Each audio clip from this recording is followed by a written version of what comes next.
Treneri, kaip vertinat, kad Augusto Lima išvažiavo serijos metu, gimė vaikas, viskas aišku, bet kaip jūs vertinat, kad jis išvažiavo, paliko komandą? Kaip aš vertinu, Taip. tai aš jam leidau išvažiuoti.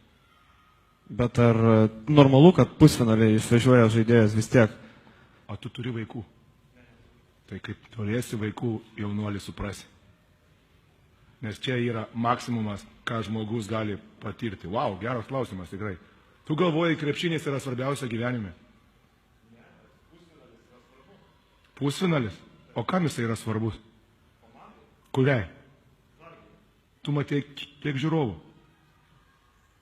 Svarbu? Ar žmogui? Tai tu kaip vaiką pirmą savo pamatysi, tai tu suprasi, kas yra gyvenime svarbiausia. Ateik su manim pašnekėti tada. Nes nieko negali būti didingesnio pasaulyje kaip vaiko gimimas. Patikėk manim. Nei titulai, nei niekas.